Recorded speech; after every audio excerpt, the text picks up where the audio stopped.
Live and Uncut. Once again, I'm joined by Scotty Collier. Scott, how you doing, mate? Yeah, not bad, mate. You? Yeah, I'm all right, mate. I'm all right. You've seen the title of the video. Yep. Hernandez has officially left the club today. Surprised with that, mate? Surprised I let him go with the fact that we've not got any replacements and with the Antonio injury. It's a bit mad, isn't it? Yeah, I was a bit shocked, mate. To be fair, when you look at it from a business side of things, we've got 8 million euros for him, I think it is. He was on 145 grand a week.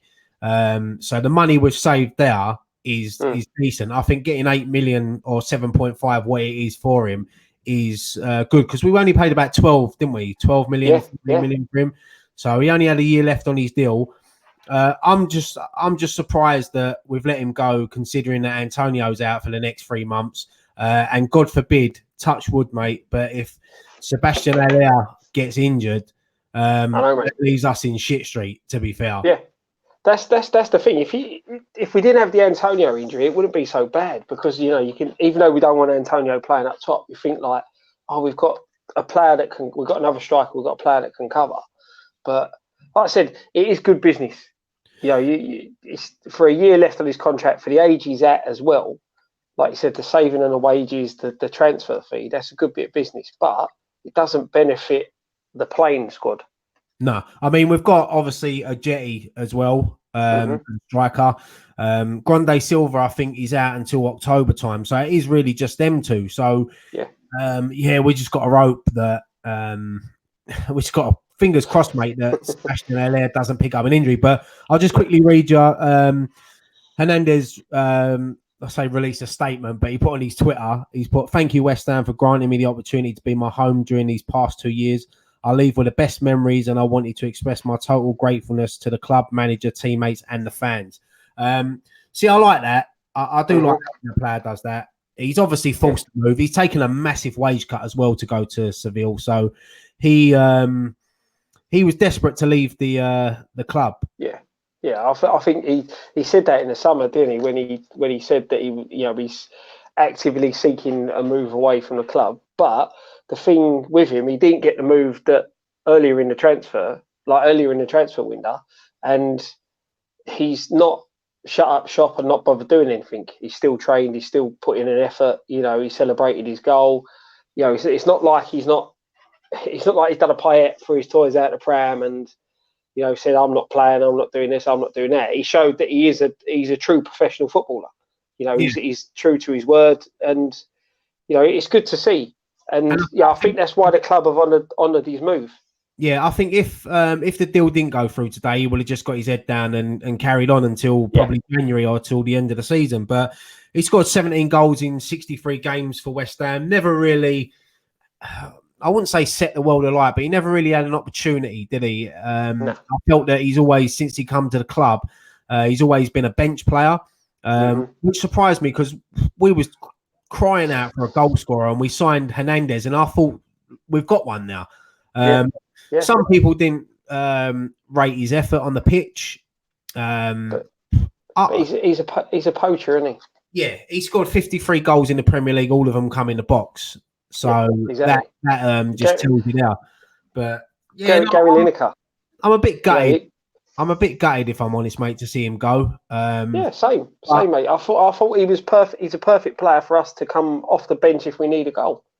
Yeah, I wish him well, though. I do. I wish him all the best. I'm glad he hasn't gone to another Premier League club. He's obviously in Spain. He's got his family live out in Spain.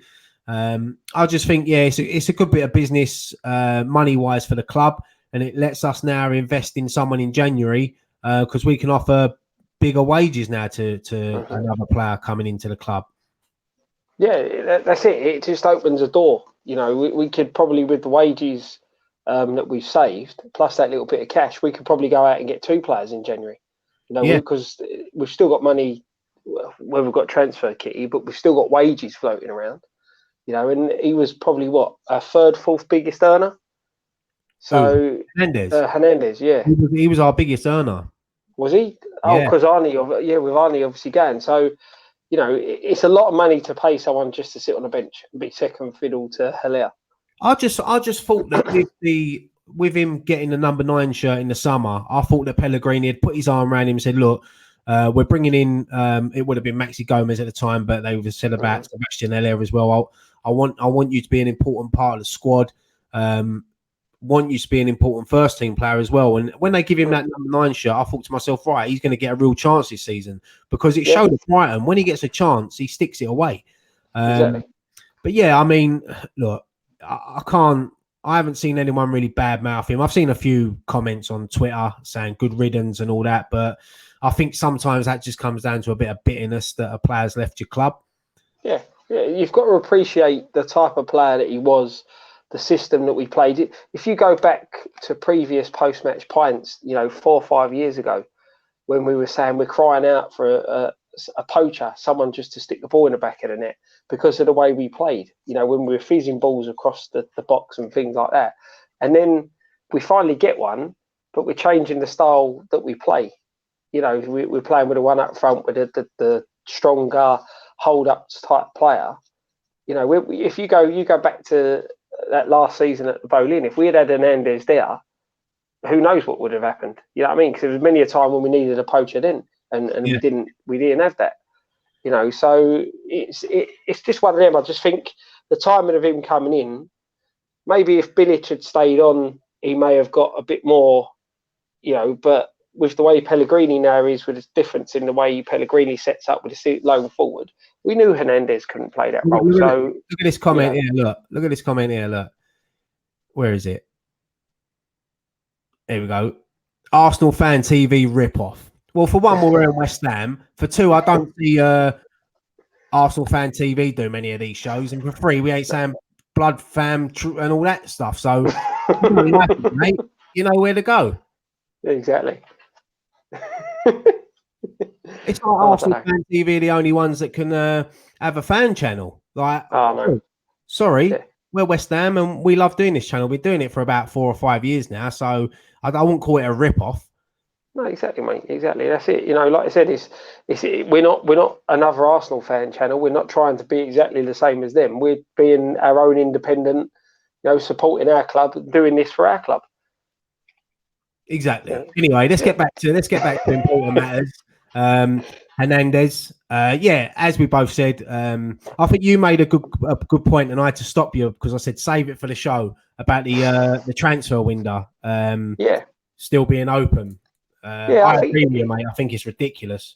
Yeah, I was reading up on it today, and like the Premier League chairmen, I think it was. We know when they get together before the start of the season. They voted to have the our transfer window to close before the first kickoff to give Premier League teams a settled squad, so you didn't have all the transfer speculation going on and things like that to unsettle players. But what's the point in doing that in our league when the European window's still open? Because if you look at all the news reports and things like that are coming out of other clubs, players are unsettled because of interest from the European sides. So what's the point of us closing our window to try and settle things down, like settle the squads and things like that, which is a great idea. But if you're going to do it, it's got to be done at the same time. It's the same as the China window in January being open later than the Premier League one shuts or the European one shuts. It's just a joke, because we've now sold Hernandez. If we end up desperately in need of a player, we can't go and buy one because our window's closed. No, the only option we've got is obviously free transfers, and I put a tweet out last night that M&EK is available on a free transfer. I'll take it. Good old uncle. But I totally agree, mate. It's ridiculous because it gives Hernandez the chance to hand in a transfer request and sort of force his move, and he got it. I just think it's silly that it should all shut on the same day. Whether it be the beginning of August, end of August, 1st of September, 2nd of September, whatever. But it's not fair on Premiership clubs because we've had a great start to the season. What now if say like 2 or 3 top European clubs come in and started bidding for Anderson and I don't know, say Haller. Say we've had Haller for a couple of years. It's one of them. They can start picking your best players, and you can't do nothing about it. Well, you can say no, but it's tough to turn down bids sometimes. That's it. You know, you look at the season. We know Hilaire can't move now because he's only just signed for us. But like you said, Anderson, Lanzini, players like that who have started the season so well. I'm not being funny, mate, but Real Madrid could come in for Mark Noble the way. you was going to say, yeah, then you thought. But no, but you're right in what you're saying. You can't. We're stuff that happens, and a player gets his head turned. We're ended up with a player that's going to be unhappy because we can't allow him to go because we can't replace him, and you could ruin the entire start of the season the way we've gone by just upsetting, as we've shown before. One player can upset the apple cart massively. Yeah, there's a few people in the comments saying about a few strikers here. I mean, one that's been mentioned quite a lot. Jason Mortimer, Wilfred Boney on the free would be typical West Ham. I mean, he's only 30 years old. I know he hasn't. I can't remember. He went to City and then he went back to Swansea, didn't he? And I haven't seen anything of him. I know he's been training. When he training with Newport, wasn't he? Yeah, he's at Newport. I'm sure he went abroad after the second stint at Swansea, but he's not been in the Premier League for a while. That would be a risk.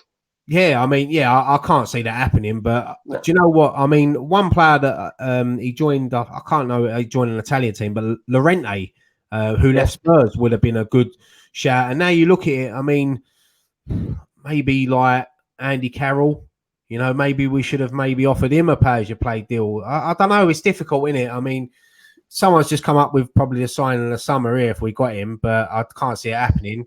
Adam Nicky Hawkins on free. I think Nicky's actually tied down to Mexico on the moment. I can't see him coming back. But that's it. Yeah, well, he's not allowed back because we keep winning. We ain't even got any like youngsters really that could force their way into the first team as a striker. I mean, as I said, Silva's out until sort of October. Unless we offloaded Marcus Brown, didn't we?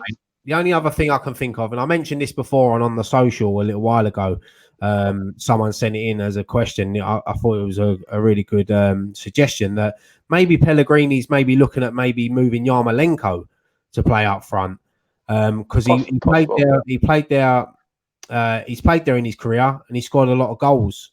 So maybe he's thinking maybe he can use him as a sort of makeshift striker if he needed to, like when we turned Antonio into a striker. But you never know. You don't know what options Pellegrini's looking at. I mean, a lot of people are saying about Jordan Hugill. I know he's been scoring for fun at QPR, but I don't think we can call him back yet, not until at least January. And if I was Hugill, would he want to come back? That's the thing. I mean, he's scoring for fun at QPR. He's settling in now, so it's a difficult one. I agree with you, mate. It's really tough. There's, like you said, there's nothing really standing out from the youngsters forward wise. Yarmolenko would be probably a good shout. Chippy Paul, Yarmolenko can be up front. I could probably see that happening, mate. That could be why Pellegrini and West Ham have allowed the transfer to go through. There's no way they would have done it without not pre-thinking ahead of what they can do if in doubt, mate. Colton Cole. Super Colton Cole. Mighty Badger made his debut on fan cams. Yes, he did, Nice to meet him as well. I don't think we need to spend in January on a striker. Antonio will be back for us. Let's stay for the summer and see if we are in Europe, which in return would attract better talent. Yeah, I agree with that. The thing, he's right in what he says there, but I think if we're in a position around the January transfer where we're pushing for Europe, I think it would be worth bringing in another striker. Yeah, if we get to push on that extra level. If we get to January and we are sort of around similar position to where we are sort of now, between like 5th and 8th or whatever, and we're battling for that European place, then I'll definitely invest in the squad because the FA Cup starts in January as well. So if you're doing well in the league, you can improve the squad a little bit. Maybe not too much, but just have a couple of signings and then really go for a push to try to get clinch Europa or even, mate, we could be flying come January. So you don't know how the season's going to pan out at the moment. Exactly, and that's the thing. The way we've started, we've put ourselves in a good position, and it's just that wait and see. We've all seen this before, where we started well and then faded off. I just think if we get to January, we're still in a very good position that we're in. I just think I think we should gamble. Roll the dice, get a couple of players in, and like you said, have a good push to get in the Europa League and have a good push for a cup. It would make sense getting it to when you look at it from the board's point of view, business wise, it'd make good business sense. If we're up and around that Europa League spot, you're going to get a return on your investment in finishing as high up at the table as possible and qualifying for Europe. So it could work out well for them. I've seen a lot of mentions in the chat about the Pixel. The Pixel's still here. Still out. Where is it? There. I can't. There. Look. That's it. Yeah. Right. Now I've noticed that since me and Dixie the Pixel have been presenting these shows, we're unbeaten. So we need to stay together, stick together. That's it. Two become one. Yeah. But yeah, I mean, yeah. Look, someone's just said, yeah, Scott for manager. Never know, mate. Never know. Got a long way to go from the Sunday League to Premier League. But no, yeah. I mean, there's a couple of other stories that have sort of caught my attention today. One, Declan Rice admitted in an interview with 442 magazine, I believe it was, that he wanted to leave the club last year on loan after the first game at Anfield. He didn't think he was going to get enough game time, so he was close to joining Aston Villa on loan for the season. I think West Brom and I can't remember the other team now. There was 3 teams interested in him, but he spoke to Steve Bruce and he was close. So you imagine how different Declan Rice's sort of career might have turned out if he did actually join Aston Villa, because he probably wouldn't have got an England call up. No, exactly. Things could have turned out massively different. I think what it was that game at Anfield. He got dragged off, didn't he, at half time, had a stinker. He had a word with, I think it was Fredericks on the plane or the coach home, saying, look, I want to go out on loan. And then Pellegrini just sort of went, nah, mate, you ain't going nowhere. You're going to stay and you're going to fight to get in the first team. And he did. And that would have been maybe an easy option for Declan Rice to go out on loan and join Aston Villa. But look at him now. He's one of our best players. And that would have been, I couldn't imagine if it happened. No, exactly. And that conversation with Pellegrini may have been what spurred him then to get himself into, the first team and to cement his place in there. Like you said, you don't know what would have happened. And then I sort of understand. We get top 6. I'm shagging that Pixel. You'll have to get in line, mate. You'll have to get in line. There's a few people eyeing her up. But yeah, that's in a way, it's a good thing. He probably thought his performance that game was bad. He weren't going to get back in the side, and he wanted to be playing football. And that's a good thing for a youngster nowadays, to actually want to go out and play football. Want to go out and play the game instead of sitting on the bench and not doing anything. And as I said, maybe the chat with the manager afterwards, and he sees that the manager has him in his plans, gives him that little bit confidence boost. He gets back into the sides and he cements his place. And the rest is history. But it's good in a way that he wanted to go out and play instead of just sit on a bench like a lot of other youngsters are happy to do. Yeah, no, I agree. And as I said, imagine how mad it would have been if he actually did go and join Aston Villa. How different his career would be now. He probably wouldn't be joining up with the England squad like he did today. I've seen the pictures of him and Mason Mount turning up together. Declan had his West Ham bag. Mason Mount had his bag. But it's nice to see a friendship like that in football, isn't it? Yeah. They've grown up together. They was obviously at Chelsea together from the age of 8. So they've both gone on to make it big. They're both. Exactly. It's a good thing. It's great. But one other thing, someone just said, I can't remember who it was, but someone says, Scott, what T-shirt are you wearing today? Today I've got Ain't Nobody Like Lanzini. Hang on, let me lean up a bit. That way, innit? There we go. Oh, someone move that chair as you sit back down. But I knew you had that T-shirt on, so it leads me into me next thing. Now, did you see the comments today from Rodney Marsh? No, I've not seen them. Right. This is what he's turned around and said. He said, Lanzini signing a new deal for West Ham is a mistake. He's too good for West Ham, and he'd be better off going to join Man City and sit on the bench.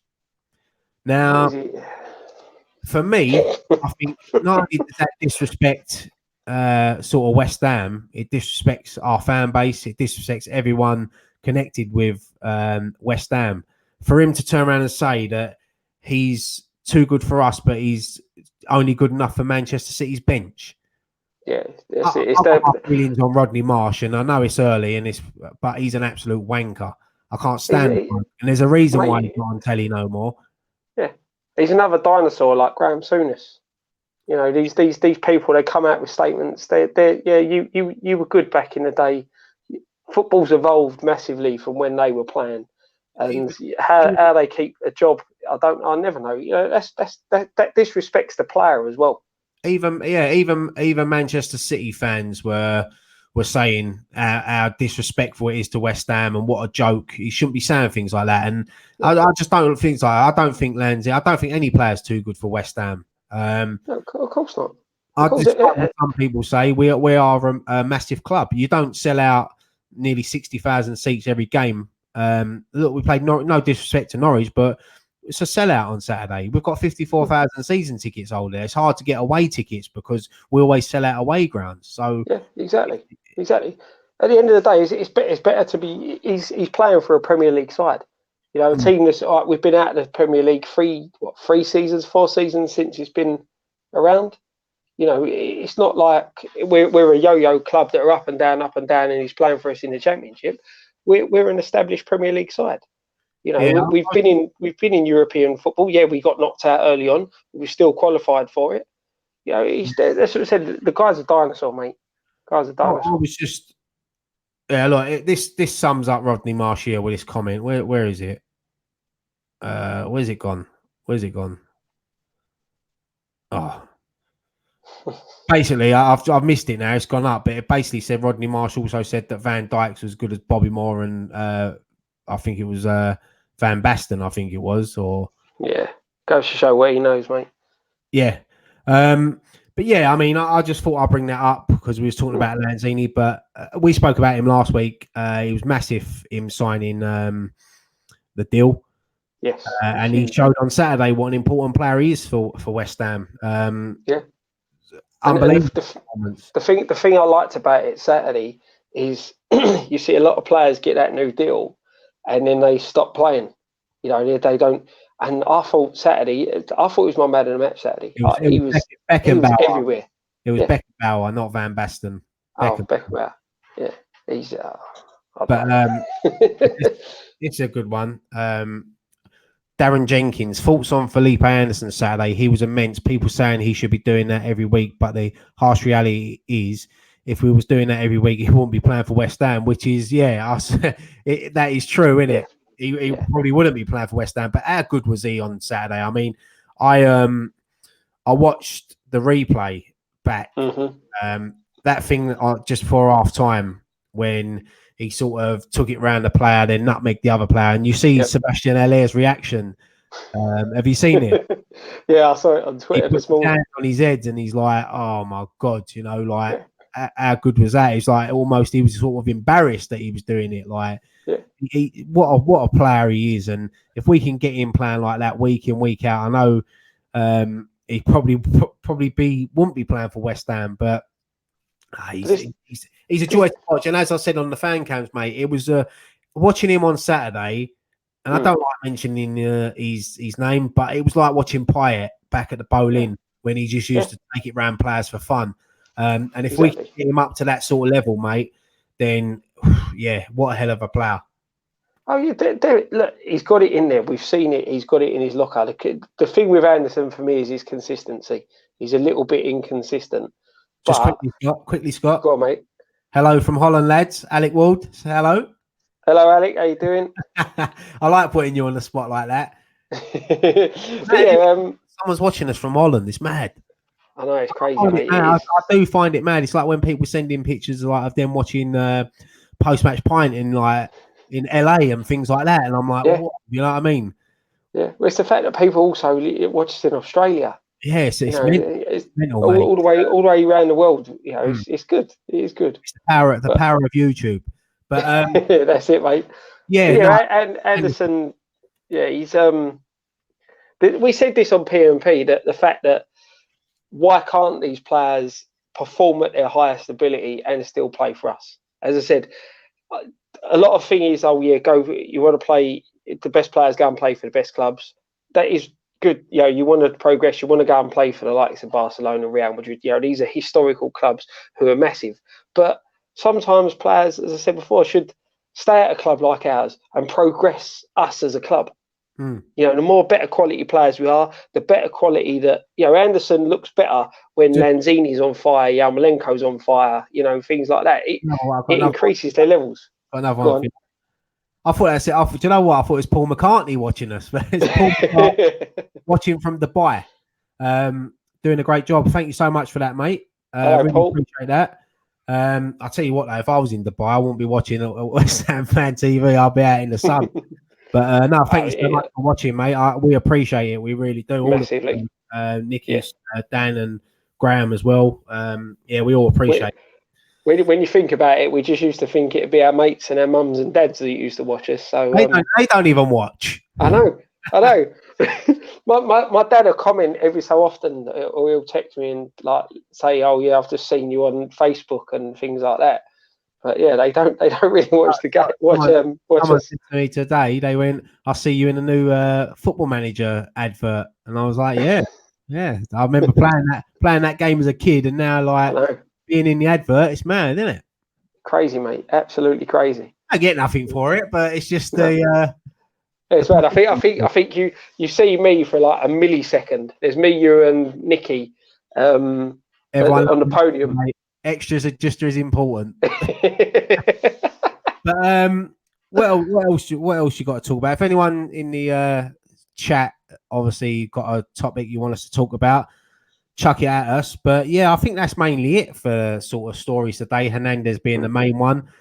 Weren't it nice to go into work and see a lot of unhappy Tottenham fans and Chelsea fans, and we can just walk in and we'll talk about football for a change. Tell about how good we've been. I like looking at that league table, mate, especially the few places below us: Man United, Chelsea, Tottenham, and Sheffield United. It's mad. It's mad. The weirdest one for me is Palace. Being where they are. Yeah, but it shows, doesn't it? Like, you get off to a good start. Palace, for me, I tip them to be really struggling this season. Same. Hang on. This is your fault, Scott. Oh, hang on. Not that one. I'll come back to that one. Cricket Ball TV, watching you guys on the bus. I've missed my stop. Bollocks. If you send sorry, mate, Graham, he'll reimburse your bus fare. Sorry, mate. He'll probably go and pick him up. But yeah, there's a lot of people mentioning Dear Garner as well. On fire at the moment at West Brom. Bilic was raving about him at the weekend. Did you see his goal? Yeah, another good goal. Yeah, great. Go on, mate. Sorry. No, I was to say it was a great finish, and he's doing well. He's doing well down at West Brom. I mean, West Brom are a great club, and he will get opportunities there. And it wouldn't surprise me, mate, if they win the league. If I'm honest, I think Bilic is a perfect manager for them.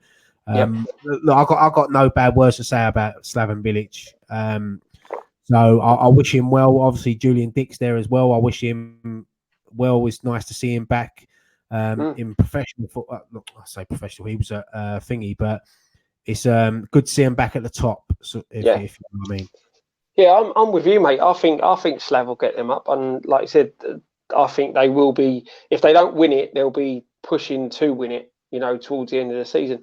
Slav done a good job. He just sort of lost his way a little and things like that. But obviously, with Dear Garner, he's someone who he must have earmarked when he was coming through the academy side of it, who a player who he was really excited about and wanted to use. And, it's good that we've given him Dear Garner that chance to go out on loan, and he's gone to a club where the manager is someone who had helped bring him through to start his West Ham career, within the first team.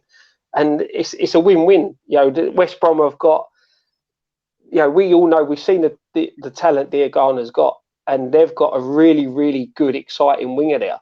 And we're going to get, by the end of it, I know we've got the chance to recall him in January, but the way things are going now, we're going to have a young lad, if we do recall him in January, full of confidence, loads more experience, and he would have toughened up a bit because, as we said on PMP, that the Championship is such a tough physical league that it'll help him grow as a player. So the players benefiting, West Ham's benefiting, and West Brom are benefiting from it all. Yeah, I definitely think Diagana's definitely in Pellegrini's plans. Without a doubt, I think so. For maybe for next season, I think he does rate him a lot. We've also, we've got Nathan Holland as well, who's ready to break into the first team, and I'm hoping that he does get an opportunity because he's a sort of player that he excites me the way he plays football. He reminds me a bit of Ravel Morrison, the way he plays. So it'd be interesting to see if he does get an opportunity this season, Nathan Holland. But he's obviously not been sent out on loan, so I take it he will. So yeah, that's it. He's one of them players that looks ready to make that step forward and to make the step up. And I think if there weren't a hint of him getting into the squad, getting into the match day squad, I think, like you, he would have been sent out along with Josh Cullen and Grady, to get more game time, more experience. And I think, we've got two boys out on loan in the Championship, and Charlton are flying as well at the minute, aren't they? Yeah. So with Josh Cullen playing for them, he's played every game since he's gone now. There's a good question coming for you, mate, and I'll let you answer this one. Yes, I have. We used to play football together, so your life, don't you deny it. Let's see what else we've got in the. Let's see what we've got here. Right, Connor United. Snodgrass needs to leave. That's an interesting one because I actually like Snodgrass. I think he's not. How can I say this? I don't want to be disrespectful to him, but he's not the most. I don't know how to say it, but I don't. He's not an Anderson or a Yarmolenko. Yeah. He gives you his all. He gives you his heart, and he's improved a lot since we first signed him, and he come back from Aston Villa. I like him. I'll be very surprised if he leaves this in January. Maybe if he was to leave the club, it'll probably be sort of next summer. But I think Pellegrini actually rates him.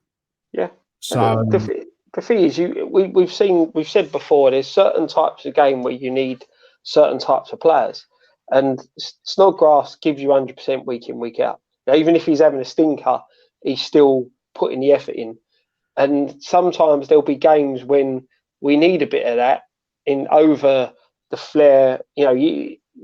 Sometimes having too much flair may be. That's the word I was looking for. Impactful, yeah. See, that's it. You've got your flair players like Yarmolenko and Anderson and Anzini, but just sometimes, as we said with Noble, just sometimes you need someone there who's going to put the work rate, the effort in, and do the dirty work, so that the flair players can then go and do their job. Yeah, Matt Powell. Will Nicky bring you guys some tequila for the next post-match pint? Well, I'll be very disappointed if he don't. Yeah, I'll be very disappointed because we'll be playing Manchester United early kick-off, so I think I might get the train that day. So I'm up for a tequila. I don't like tequila that much, but if Nicky's buying them, I'm definitely now post-match pint with a tequila chaser. I was actually going to talk to you about this, but someone actually mentioned it. Darren Jenkins. Someone on Twitter the other day was slagging off Tony Cottee, saying he's not a club legend and jumped at the chance to leave us. False. It's ridiculous comments. I know he left to join Everton and that, but look, Tony Cottee is a West Ham legend. You've only got to mention the Boys of '86 season, and his name and McAvenny is the first two names you'll mention. He's an absolute legend. And the thing is, for me, with Tony Cottee, he was the first player I ever see score live at the Bowling Ground, and he was the first ever player I ever met. He actually come into my school one day. He was only young. Eastleigh. I weren't even at Eastleigh at the time. I was. It was a summer club, the 6 weeks club for football. He was the first football player that I ever met. So he'll always. He is. He is a club legend. He is a club legend. I said when I first started getting into football, he was one of the first West Ham players who I remember. One of the first names that you used to know about and things like that. He's another one of them legends that hasn't won anything at the club. When you compare him in the brackets of the Brookings, the Moors, players like that, and Billy Bonds, they won something. All right, he didn't, but he's still a West Ham. He's a Mark Noble of before. The West Ham boy, the local lad, the joining the boyhood club. Playing the dream. And he scored on his debut against Tottenham. And as you said, he was a massive West Ham fan. He still is. I mean, we interviewed him on our channel. Graham done the interview last year, and you can just see in that interview how much he loves West Ham. And so for people to be questioning Tony Cottee saying he's not a legend, it's a bit of a joke, really. Yeah, I think it's a bit harsh. Yeah, look, he did leave, and sometimes in football, as we've seen, people move on from football clubs. It's the nature of the beast of the way the game is. As someone said there, when he left West Ham, Everton were a top club. They were challenging for titles and the FA Cups and things like that. So he progressed on to the next level. Right. Fat Shack 34. Hey Ryan and I should say Scott. I might start Socked. I'm going to call you Socked. How big of a chance do you give West Ham to win the League Cup or FA Cup this season? I hope for one. Thoughts. The FA. I think the League Cup's easier to win than the FA Cup because I think the sort of FA Cup, the bigger teams sort of take that a little bit more serious. But and as well as we said, it's the timing of it all. When you look at the early rounds of the League Cup, I did get the wrong one up. Look, he did actually correct it. Well done, Fat Shack. Well done, mate. We'll make mistakes. I'm murder for it, mate. Don't worry about that. But when you look at the early rounds of the League Cup, it coincides with the bigger sides, so to speak, or the European teams still pushing for that group stage of the Champions League. They've got all that in their mind. The players in teams in the Europa League, they've got that in their mind as well. So it sort of forces them to weaken their sides into the games that we're playing. And when you look at the way certain of the sides that you would look at the cup and think you don't want to draw them, their season's not started so great, so they're not going to prioritise the League Cup. So for me, as I said before, we should be going for that and the FA Cup to try and win at least one of them. But I'm with you. I think the League Cup's the easier one of the two, and the Cup final's more for the fans with the League Cup than the FA Cup. So that's personally the one I want to see us go for. Yeah, I think that I think if we was to win the League Cup, I mean we've got Oxford in the next round, which we ain't guaranteed to get through. It'll be a tough game, but as long as you avoid the Premier League teams, I think you've got more of a chance of getting to the quarters, the semis, and the final. So I fancy us against anybody in a one-off cup game, probably barring City and Liverpool. What we want is City and Liverpool to draw each other, and then not one of them get knocked out. But best case is City Liverpool to draw each other, one to get out, one then have Man United in the next round, United to knock them out, and then we'll knock United out in the semi-final. Yeah, what I love, mate, is that for this club, West Ham, especially this season. I mean, I'm wearing this kit. This kit's based on the 1980 squad. It's going to be 40 years next year since we last won a major domestic cup, the FA Cup. So for us to win the League Cup would be massive because our fan base, we do, with the ups and downs we've had in the last 15, 20 years, we need a massive day out of Wembley. I know we've had the playoff finals, but a League Cup or an FA Cup would be so. I mean, you remember the FA Cup final in 2006, how big that was for us. Yep. It was massive. So I would love to see.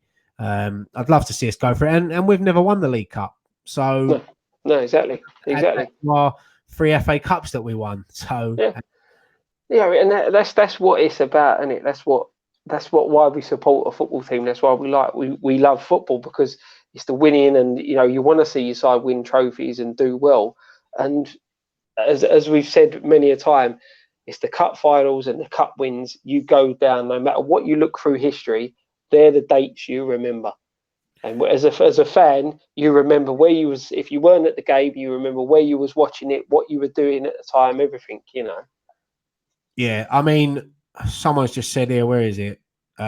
Duvet Dancer. For me, the best game was 1980 Ellen Road semi-final. I mean, obviously, I wasn't born, but I've seen all the videos and that. And obviously, I interviewed Frank Lampard Sr. Earlier this year, and he scored the winner in that game. And when even now, 40 years later, when he speaks about it, you can tell like how much it meant to him. And that's what I'm saying. Them older generation of players. They still keep their medals. And I mean, players these days, most of them win medals and they don't even know where they are. People like Frank Lampard, who's won 2 FA Cups with West Ham, he's still got both his medals. It was an honour to sit down and talk to him. And when you sit there and talk to a legend like that of the club, and I hope that, we do this, obviously every player awards, they honour a legend, don't they? Induct them into the West Ham Hall of Fame or wherever it is. For me, Frank Lampard needs to be up there with them. I know a lot of fans don't like him because of his son, but listen, if my daughter committed murder, it don't make me a murderer, does it? You know what I mean? No, exactly. Frank Lampard Jr. done what he done. If you can't watch the interview, he actually opens up and talks about it. He said Frank Jr. was young at the time. He laughs it off now. He made mistakes. We all make mistakes, but we want a day out like that. I mean, that Duvet Dancer there said his best day out was when Ellen Road in 1980. That was 40 years ago. He's got that memory for the rest of his life. No one can take that away from you. And that's what winning cups is about.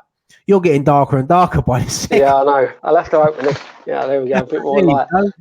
Ladies and gentlemen, welcome Scott to the show. I shut the curtain because it was a bit too light, and now it's getting dark. It's quite grey outside. Especially after last time, it looked like it was broad daylight where I was and pitch black where you was. And I think Terry Butler here. Look, I would love to see Mark Noble lift the trophy. Imagine that. It's the only thing missing from Noble's career, in my opinion. Do you know what? I think if we won the FA Cup this season, I think Mark Noble will retire. I think he probably would, mate. To be honest, why not?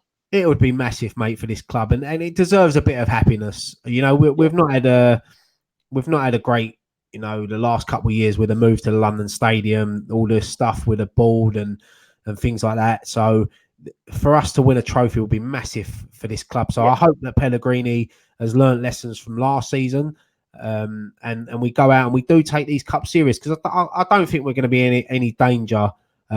This might come back to haunt me, but I don't think we're going to be any danger of relegation this season. So for me, we'd all take 12th place now in an FA Cup. Of course, you that's it. I'm with you, mate. I don't think we're going to be in a relegation dogfight, or we're going to be struggling.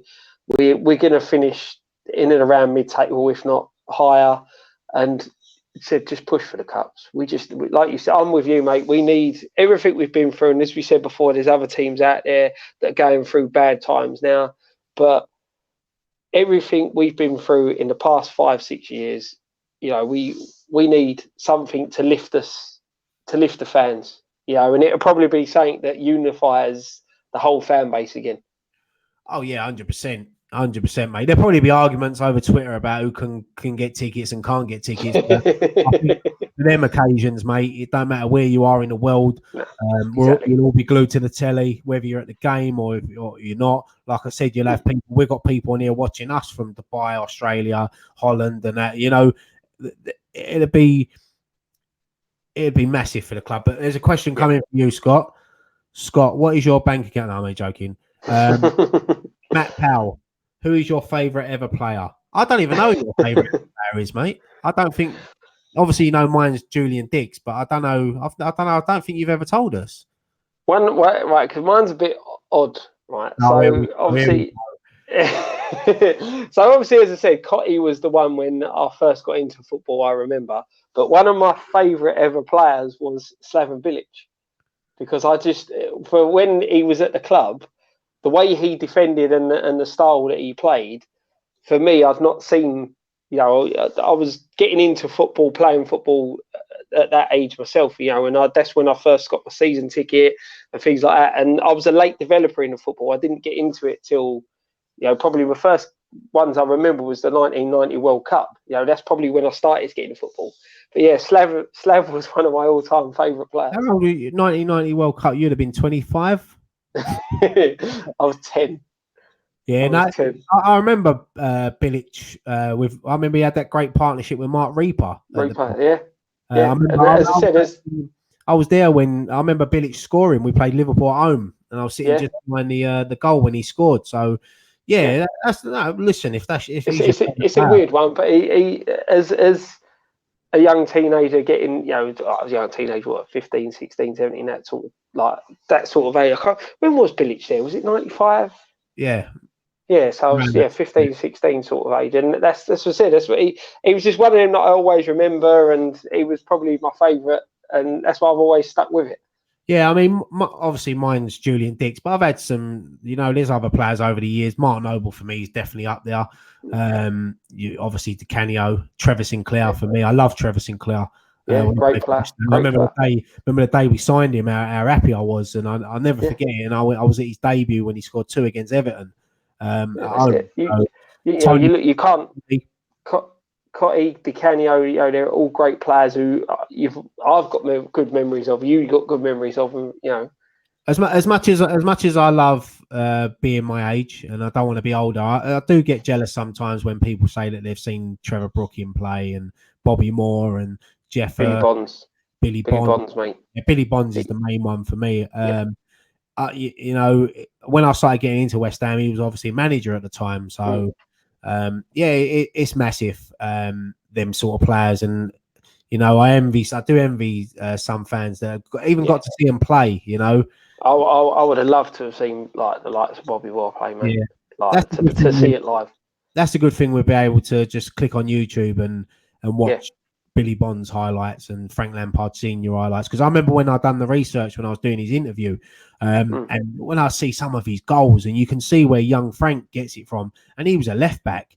I said to him in the interview, if he'd have played midfield, he would have probably got about 100 more goals for West Ham. Yeah, definitely. He said we were unlucky in a way we didn't get to see a lot of them legends play. We've got to see Noble. Noble will go down as a club legend. As I said, he's one that is missing a trophy. Mate? Do you know what as well, mate? We have seen the likes of Joe Cole, Carrick, Ferdinand, Lampard, Defoe. We've seen all them come through, and I mean Joe Cole for me, I still say to this day, is the best player I've ever seen technically. Yeah, he was amazing, mate. He was absolutely amazing. Like I said, he was doing things with a football 15, 20 years ago that Messi and that are doing now. He was unreal. And I used to stay behind, like, when I used to go down the training ground, I used to watch him and Di Canio. Di Canio used to force him, Joe Cole, to stay behind and learn. And that's why, he turned out to be a great player. But there's other players as well, Devonshire, and we've had so many talented players down the years. It's unreal. But I mean, there's a lot of people in here want our thoughts on, where is it? There was 2, but I think this one I can just see. It's what's your thoughts on Berry as a football fan? I hate seeing it happen to any club. I said that the other day when I talked about Bolton. I'm not really a big fan of Bolton, but I wouldn't want to see them go out of business, which they've been given a lifeline. They've gone out and signed about 10, 12 players today. Yeah. It's crazy. Yeah, that's it. How it could change in a week. But as for Berry, they'll be back. It's just for me, it's just really bad that the leagues have let it get into the state that it is with Berry. They should give them as much time as they need. They should have helped them more to get that bit of security. I understand things are run as a business and it's all done on a business thing like setup, but you don't want to see that. You don't want to see any football club going out of business the way they have done. No, it's the fans that you feel sorry for. Players now will go and join another club. These fans, they've lost their football club. Yeah, it's now down to the fans to start that football club up again. Yeah, and start from the bottom. And the thing is, you'll see people turn around and say, "Oh, well, nobody really goes to the game. They've only got like this amount of attendances." But Bury is another club that used to be their football club was the heartbeat of the area. Do you know what I mean? Like we live in London, in and around London. We're spoilt in a way because there's a lot of football clubs around, but in certain towns and certain areas, that is the only football club there. That is the heartbeat of the community. Here's a question for you: if West Ham went out of business tomorrow, would you support another football club? No, I don't think I would. No, I'd watch other teams because I love football, but I wouldn't. Yeah, I said exactly the same thing. I said I wouldn't support another football club, but what I'll do is go to just attend football games around the country and go and see probably more lower league games. If I'm honest, my local club would probably be Aveley, so I'd probably go and watch them. And Aveley have just been taken out. Well, the new manager is Keith Rowland, ex West Ham. I might pop down there and because Aveley is a lovely ground, lovely pitch. So, it's nice there. It is nice there. I might pop down and go and see old Keith Rowland. Joe Keefe's there as well. I spent a bit of time with Joe Keefe in Italy, Rome last year. So he's the assistant manager there. So it'd be good. But I'm the same as you. I wouldn't support another club. You can't. But the only other team you can passionately support the only team you can passionately support the way you support West Ham is England. That's it. There's no you can't show the passion that we show for West Ham going to watch Charlton, going to watch Leyton Orient, because it's not a true club to us. We've got another 5 minutes, so if there's anyone in the chat wants any more quick fire questions, send them in quickly, and then I'm going to take Scott's final thoughts like Jerry Springer. I'm hoping the light fades. I can't get up and switch the light on. It's too far away. If you want to go and turn the light on, go on. I'll go and turn the light on. Wait there, hold on. I'll entertain the chat room. Right, why Scott's away? Let's slag him off for a bit. Go on. Who don't like? Oh, there's a light. And there we go. Well I'm back.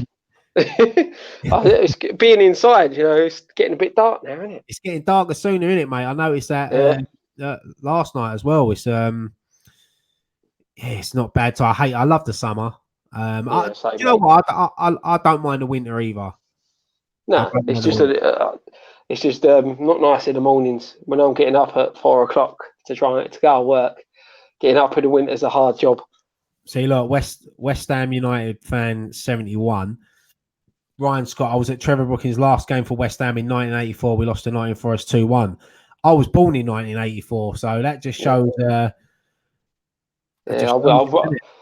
would have been just turning 4. And the rest.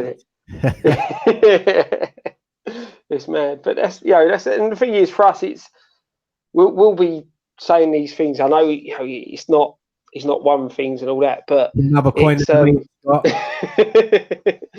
We'll probably say that about Mark Noble in 20 years' time, sort of thing. We were there at his last game.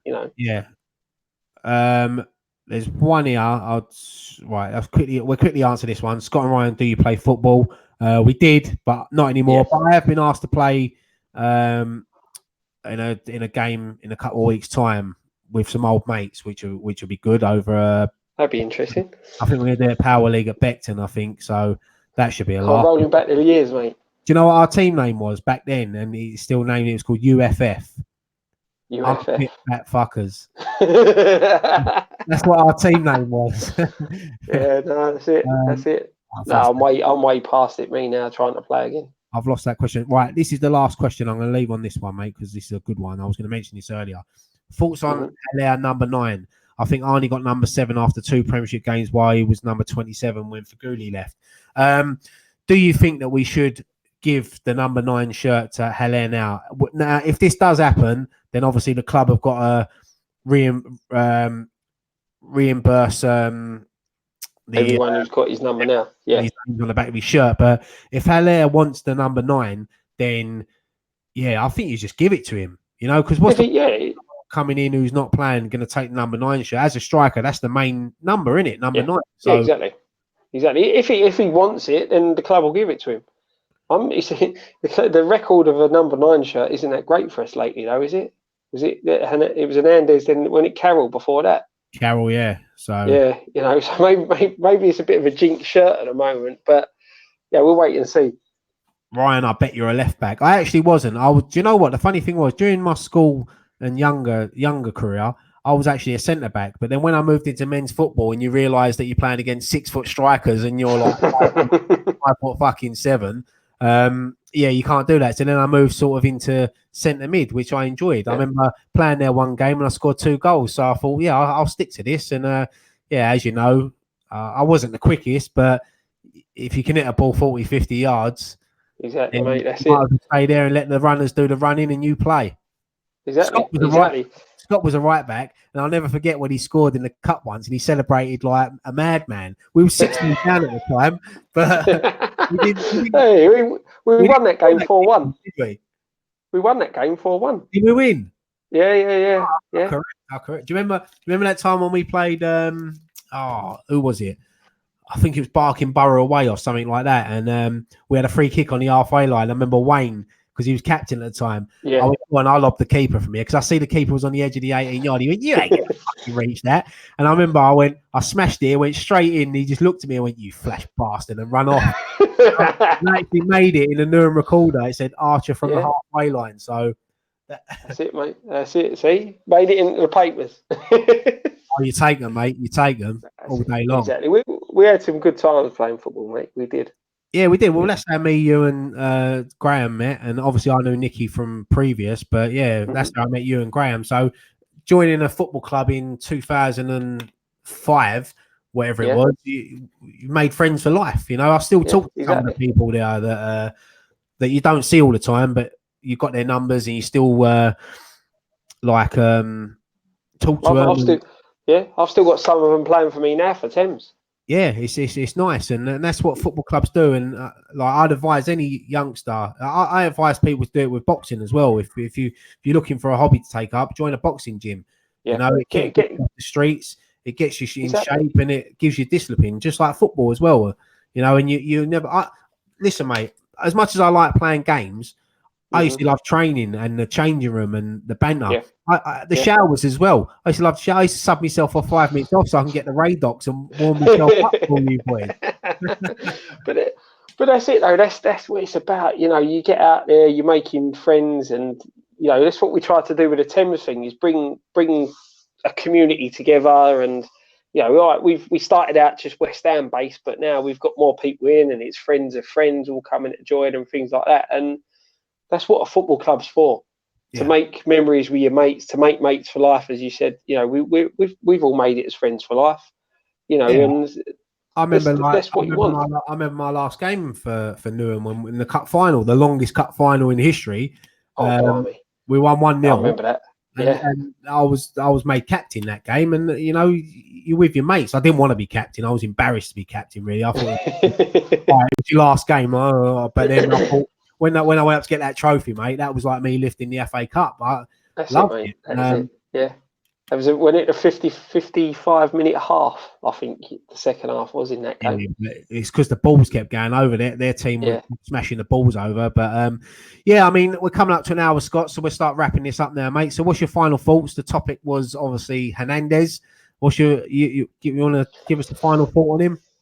Sad to see him go in a way because you know, he did what he did. He was a poacher, and I still think he had a role to play at the club. But for the player, it's a good move. It's what he wanted, and for the club, in a way, business-wise of it, you know, I keep saying that, but it's also a good move. I just hope, and like you said, touch wood, we don't pick up any more injuries to the strikers. And when the opportunity arises, we go out, we spend a little bit of money that we've got for him and the big wage budget, and go and get ourselves another backup striker.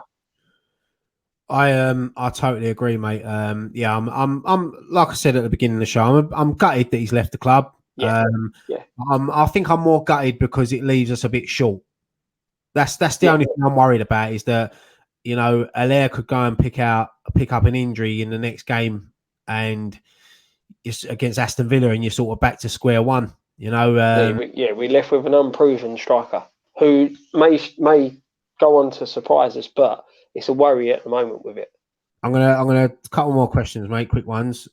Marcus Archer, Maley, is that? Sorry if I said that wrong. How old is Nicky? Well, he's only a year older than me, but he's had a rough one. What is it? Graham says. What is it? What does he say? Paint round was uphill or something like that. Yeah, that's it. Yeah, he loves that. Lewis, channel is awesome this year, guys. Keep it up, loving the regular content. That's what we said at the end of last season. That's what we want to do. We introduced the 2 live shows this year. Sorry, we will be mixing it up with guests. I think Nicky might even be back for Thursday because he lands. Does he land Wednesday? Yeah, I spoke to him last night. I'm sure he lands Wednesday. He leaves there Wednesday. Lands here Thursday. Yeah, that's it. That's what I mean. He might be on Thursday's show. If not, then he'll be definitely back for next Monday. It's not next Monday, is it? No, but it's that's the Monday after. After. So, yeah, a lot of people saying what's happened to Nick. He's in Mexico. He's sunning himself. When I spoke to him last night, he was getting ready to go down to the buffet. Why don't that surprise me?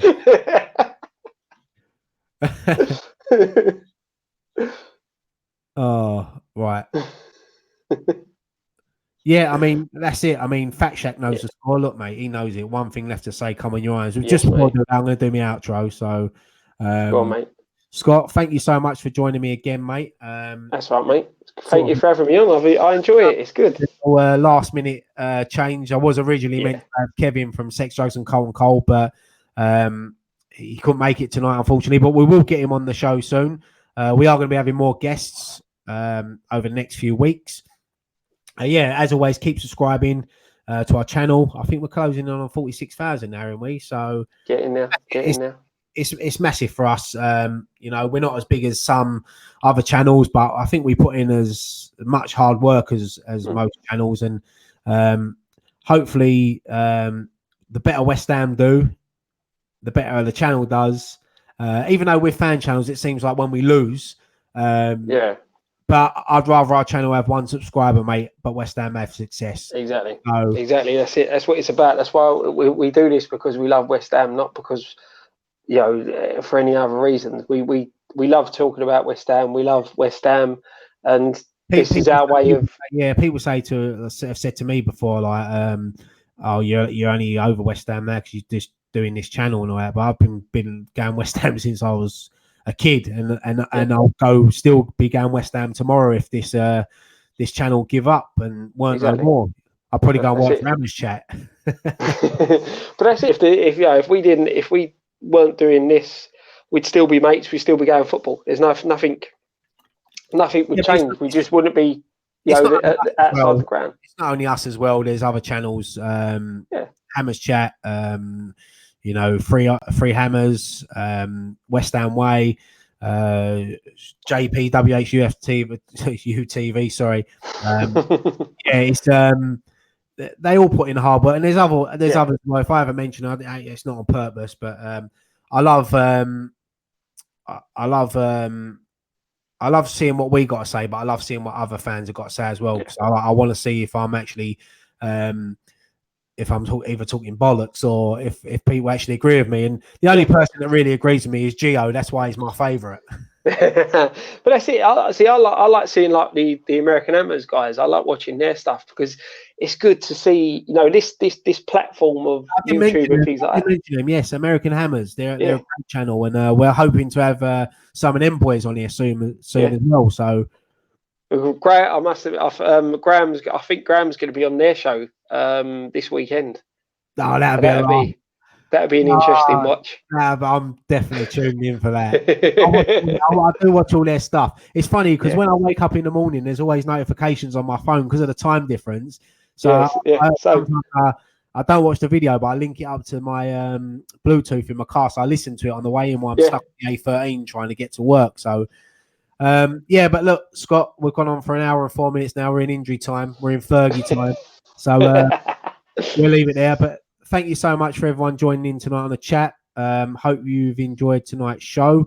We will be back on Thursday. I don't know who with, but I'll probably be here. Might even be you again, Scott. Nicky might have jet lag. I can see what Dan's doing. But yeah, let's leave it there, mate. One thing left to say. Come on, you irons. You irons. Now you've got to do the awkward wave while I log off. Keep waving, Scott. Good night, everyone. Bye. Bye.